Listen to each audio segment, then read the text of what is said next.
Hi everyone. In this video I wanted to talk about a new tactical pattern that I just realized recently, and I'm calling it the horseshoe to give it a convenient name that makes it a little bit easier to remember.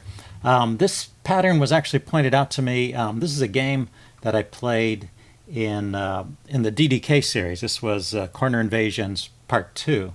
I played this game, and someone afterwards pointed out to me online that I missed a shot here that I could have played. So let's show you what I could have played here. I have the white pieces, and I'm surrounding this group, but he's got a couple of liberties out here, and these stones are connected indirectly to those stones.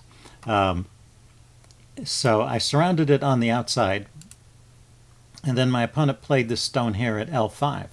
And I can actually kill this group right now. Well, not all of it, but those 4 stones there can be killed. You want to pause the video here and take a second, see if you can figure out what I should play to kill those stones.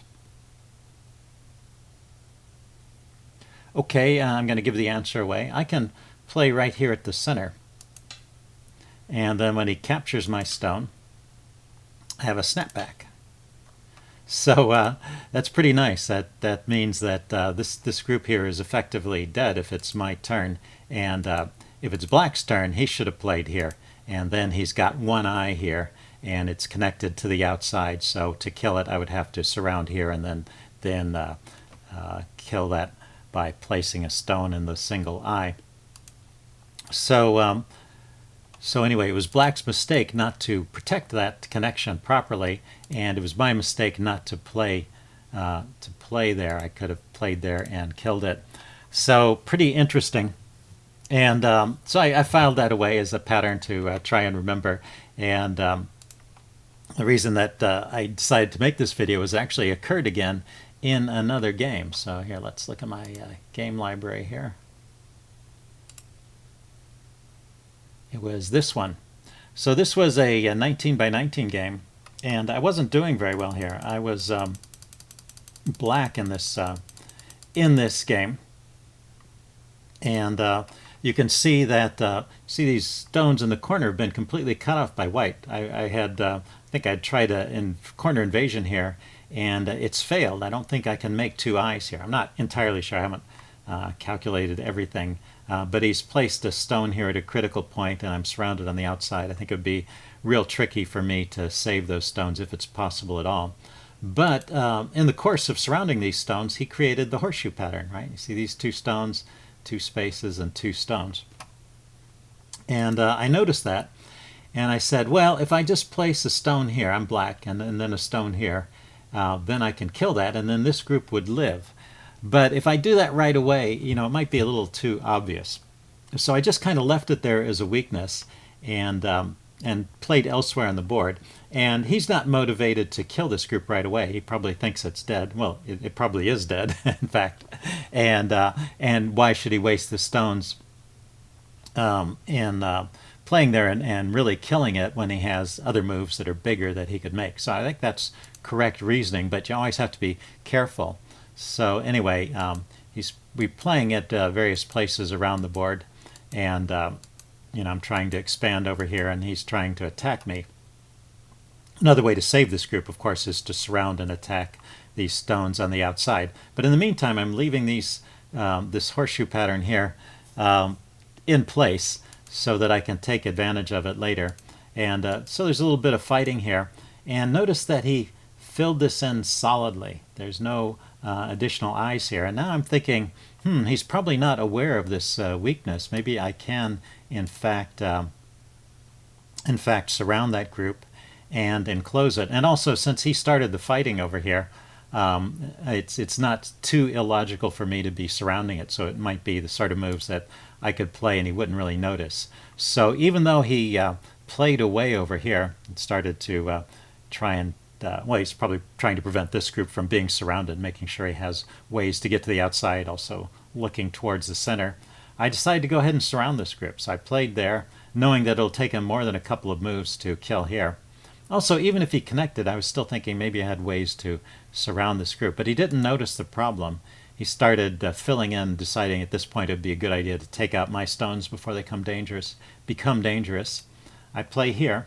Now I've completed this. This group is completely surrounded on both sides, and he didn't do anything to defend it. He had to play right there at B5. He needed to play at B5 and connect that all together, and then this whole group would have two liberties. It would have a liberty here and a liberty here, but he has ways to connect to the outside, so I'm not sure I could kill it at that point anymore. I have to completely surround it on the outside and then place a stone in the middle. But instead he played out here, and it's my turn, and I'd just been waiting for this opportunity, and I played at B5 myself, and now he killed the stone. He played here, and then I played here, and that's a snapback. And then he just resigned at this point. That's a huge loss for him. And white really has no big territories. He has some territory over here and some potential over here. Even this is just potential. It's not yet territory. So he's just not competitive anymore with that big capture, and he didn't want to play further. So anyway, it's a useful pattern to know. Let's look at this. It got me thinking. Let's look at this in a little more detail.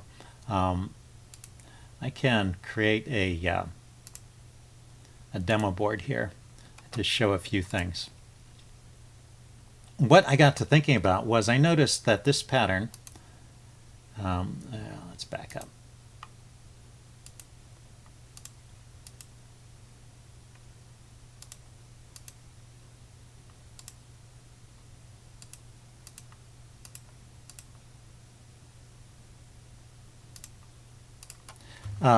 After I play in here, oops, oh, it's black's turn. Sorry, say black. Black comes out here. not aware of the danger. He's just trying to escape into the center. I play here. These stones are surrounded. He plays here. So this is kind of the pattern that looks like a horseshoe to me, or like that. It looks like a horseshoe to me. Let's play forward. What I noticed is that this is in fact a false eye, and so and when I take it, when I play the next move, let's see. Oh, he played. Oh, right. So he played there. I take it. He plays there, and when I take that, that's a snapback. So this suggests to me there's a connection between false eyes and snapbacks. That is, whenever you have a false eye and the group is completely surrounded, if you can place a stone in that false eye, then you're winning that group. And if your opponent's capture creates a false eye that's surrounded, then you have a snapback. So that's one way to discover snapbacks. And snapbacks are one of those things that I have trouble finding, when I'm trying, especially when I'm trying to calculate ahead a few moves, what they call reading and go. I'm trying to read ahead a few moves. I don't always notice those snapback situations. So maybe this is one idea that will help me to find these possibilities. And it extends even further.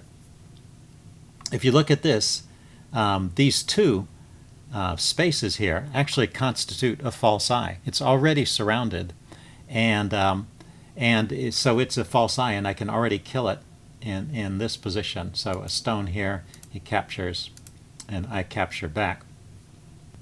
So I wanted to relate this concept of the false eye and the snapback to another technique that I saw recently on a Nick Sabicki video, which he called playing under the stones.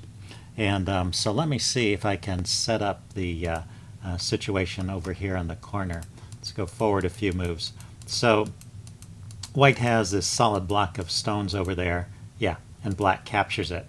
You might think that this situation is bad news for white, because it looks like black has just won the corner and he just needs one more move to connect these stones. But in fact, when he captured all of those stones by playing here, this move at C1, which is, if he doesn't play there, he's going to get captured anyway, so it's a logical move to play there.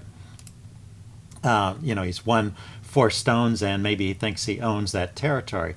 But you can play back right where those stones were captured.